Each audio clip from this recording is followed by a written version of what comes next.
how to deal with gifted students. Okay, it's interesting that you asked me that because I was a gifted student and then I was a teacher of gifted students. So actually that's something I could talk to you about a long time. And then I also worked for the Department of Defense in Germany. I didn't mention that earlier.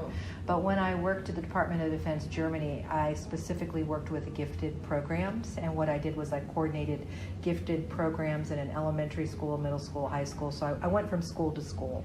So I guess like a supervisor of gifted programs. But I've also taught gifted students. And I think with gifted students, it's important to understand that ability is not always the same thing as motivation, because someone can be very bright and very capable, but not willing, because the assignment that he has or whatever it is he's being asked to do may not be of any interest to him. So I think oftentimes when we work with gifted students, we have the misconception that if I just give him more work, or if I just make him do more, then that will be enough. And it's not the case at all, because gifted students have different things that motivate them, and they usually will need not just more, but depth. So it's not just about more work, it's the quality of the work. But I also believe that the same things that work for gifted students with quality work, meaningful experiences, is also good teaching in many cases. So if you use the same strategies that you use for gifted, I think they benefit all students. Do you think it's good to put them together with like normal and gifted students in the same school? I've had both. I've been a teacher of gifted that I had the same students for 4 years in a row and they were all mine.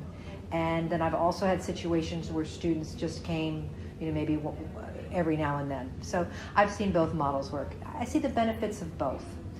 The disadvantage of putting them all together is they never learn how to work with everybody else.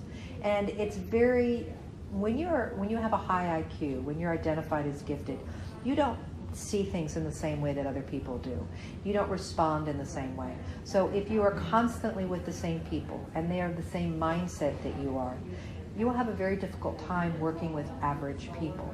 So in some ways I think it's better that they are with other people.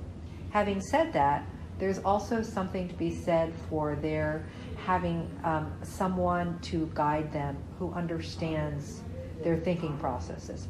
So I think a little bit of both is good. I think sometimes they need to be with other gifted students, but the reality is in the real world, they're going to be with everybody else, Yes. I use the phrase, everyone shops at Walmart, right? Regardless of how much money you have or what money you don't have, we all need to have the same experiences.